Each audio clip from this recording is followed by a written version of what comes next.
how to have a good rhythm when dad is working from home. And you were saying that you came home. Was it Sam was he hadn't wasn't walking yet. So, but he was just over 1. It seems like, and it seems like you came home in like August or something like that. Is that about right? Of the year, no, maybe he was right after he turned 1, but still. So you've been home for 10 years. Yeah. But we've talked to people that dread, like, oh no, he's going to be working from home. I don't know what I'm going to do with that guy because he's going to mess up our Totally. stuff. Well, and I can sympathize because when I was married to my ex-husband and he lost his job, it was seriously like the weekend that would never end. I kept thinking, surely we can pull something together. And it was because he wasn't willing to really like sort of help with the rhythm. And so, and I was still getting my, to his not total discredit, I was still not the best at my rhythm at that point. I had 3 kids and I was still kind of struggling a bit. And, it just it wasn't what it is now. I hadn't harnessed it. Excuse me. I hadn't harnessed it in a huge way before he got laid off. And so then, after he got laid off, it was like, what? It was crazy. But what's nice is that when you came home, you just sort of stepped right into line. Because Eric's temperament, he's phlegmatic, so he likes to be comfortable. So he likes everybody to be happy, right? And there to be like, peace and love at home. And it helped that, I married into a situation where there was already like a family dynamic with kids and everything. And so my goal wasn't to upset the apple cart. Right. So you wanted to help us maintain what we'd been doing. Yeah, because I know that was a transition for everybody, including the kids, and right. And with everything else going on, I didn't want it to be like super disruptive that all of a sudden I'm around. So what things would you say Dad's been working away from home, their entire marriage, and then all of a sudden he's working from home, and and they're trying to figure out how to do school, and he's maybe not totally sold on this. Well, why do we have to be on this rhythm thing? Well, I think they need to have a sit-down talk about what's actually going on and why it's going on. And, I mean, for me, the biggest lesson was watching if things got out of whack and things turned into crap all of a sudden.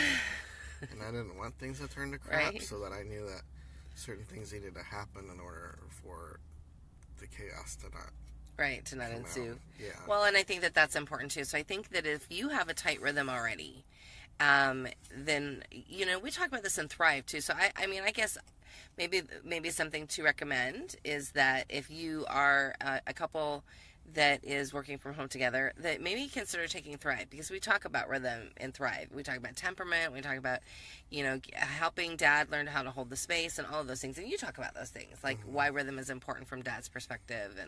And so I think that Mom has to have a tight rhythm already. And then it's about folding Dad into it. It's about folding Dad into this space. And I think that you really have to work rhythm around you and what you're doing, because like I was thinking too, like when you first came home, you spent a ton of time in the office, like because he does a ton of editing, and even now we switch off who's teaching, and because I need to work more, and so we had a sign on the door, because that's another thing that's super disruptive. Kids are like, yay, Daddy's home. And that doesn't wear off. It does not wear off. They're constantly seeking Dad when he's home. Constantly seeking Dad. Like, where's Dad? You know what? I gotta tell Dad something. Something on, X, Y, and Z in this book about Star Wars or whatever it is. So we had a system. We put a sign up on your door. Yeah. And it was one of those signs that you buy at Office Depot that has a clock on it. Right? Yeah. And it seems like we put it up, and you would put up the times that you were available, and because he needed to get work done too. Well, we try to be really careful about when we start to see a kid think, oh, this parent's the fun parent, and that's the parent that makes me do stuff I don't want to do. Right. Because that causes problems. It causes problems between the two parents, and it causes problems with discipline and with order and with It does. Keeping kids doing right what they're supposed to be doing. If they think, oh, Dad's the fun guy, he'll get me out of this. Right. You want to be really careful about that. Yeah, because sometimes we've noticed that starting to happen, and it's like, okay, time to rein that in. Right. And I think, too, when you notice that happening, like, Mom, if you're noticing that happening, you have to be really kind to Dad, because he's just being Dad. So you have to say, hey, do you think that maybe you can help me steer that back to this direction? Because this is what we're doing in school, or, we have things we have to go do. And I think in the long run, if Dad's trying to get work done, that Dad's going to appreciate it too. Yeah. I think that if you're at home to work, then you really have to have boundaries, Dad. And, yeah. Because there's times times where where a time frame on them. Well, because there's times where there's something going on and we talk about it and we decide. I think they need to hear that from you instead of me. Totally. Like, there's some things, like with Sam, because I am a cleric, and I'm like, just get it done. Sam is not, and so I'll say to Eric, I think he needs to hear this from you. Yeah. So then, because I feel like I'm a nag otherwise, and sometimes it's easier to come from Dad because he's the fun guy. He's totally the fun guy, but he's the fun guy with boundaries. That's what's good. Yeah. You have to have boundaries, right? Yeah. What happens if you don't have boundaries? Well, because it's not that children are like They're trying kind to of manipulate, but they're opportunists. opportunists. And part of that is because, They're children. they don't have like the power to get what they want. Usually they have to go through us to get what they want, whether that's permission to do things or money and things like that. So they go, well, how do I get what I want in the situation that I'm a kid and I can't do everything Even I the want to do. teenagers, hey, Dad, I love you so much. Well, yeah, I've had that before. Like, she could be cross with me all week, and all of a sudden, I really think you're a great dad. It's like, how much money do you want? That's not the way to get it. Parenting teenagers is a lot of fun. It's more like, what can you do for me? And then we'll talk about what money you need. Yeah. So, I think that one thing that's really important, too, is to keep your sense of humor when you're both working from home. And Eric and I split off the teaching duties because I'm working, too. But I know that's not the case for most families. Most families, either Dad is working from home and Mom is, maybe already doing a little bit here and there. But even still, if that's something that becomes your dynamic, where you're going to be working... Sorry, I was distracted by the garbage truck and all of its lights. We're in a parking lot.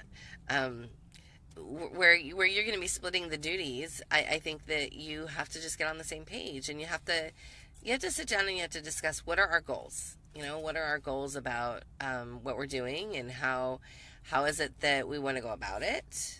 Mm-hmm. And I don't know. I think those are the biggest things. I think once you're on the same page, really, it should not be so hard. It should not be a big deal at all.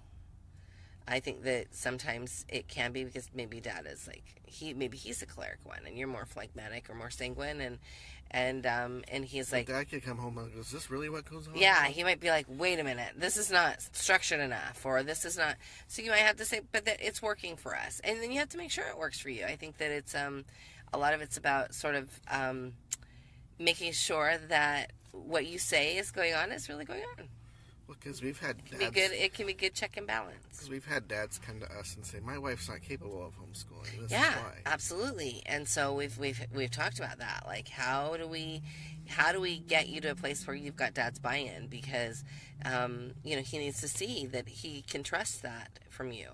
And it helps that Mom doesn't get frustrated and sad about it, because it just is. He's got a stake in whether or not these children have a good education as well as you do, and so making sure that that you are being accountable to each other, I think, is super important. And that's important to help the spouse that's skeptical understand that 2 hours in homeschool is worth 8 hours in regular. Oh, right, school, totally. Because you have the one-on-one interaction, and you can focus, and you're not dealing with 28 other kids sitting around you. And in that case, it probably helps if Dad teaches a lesson or two so he can see how it goes. So he can see that it's not, that it isn't something that needs to take all day. Yeah. Eric taught art history with Ellie last year. He's taught Sam. We did a lot with 4th grade and 3rd grade together, and now we're about to do 5th grade, so he's going to be teaching 2 days a week, and I'm going to be teaching 2 days a week, 5th grade and 11th grade, and K2. Busy house. Busy house, but not as busy as we used to be. No. Our son comes home in 24 days. I'm a little bit excited. So we're going to have both big boys here. It's going to be a little bit crazy in the Nielsen house. Yeah. And cramped. It's small. So, anyways, we hope that can shed some light for some of you that are maybe struggling with that at home. I think, Dad, if I had words of wisdom, it would just be patient. Listen to Mom. She's been at this for a while. She knows what works, hopefully. And hopefully she's got her act together when it comes to rhythm. Do the rhythm roundup together. Do Thrive together. The rhythm roundup is in the free section of our site, so you can do that. Maybe together. Track your actual rhythm. Look at what everybody's needs are, and work together. And that doesn't mean you shouldn't have lunch together, or you shouldn't do things together, have family mornings together. I just think that it means that you just have to be on the same page.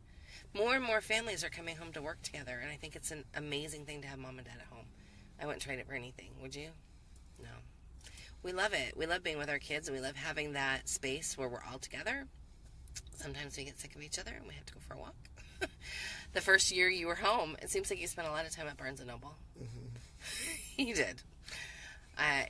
He did. Because there was a lot of noise. Well, we had some extra stressors. We did. We had some extra stressors because of my ex-husband.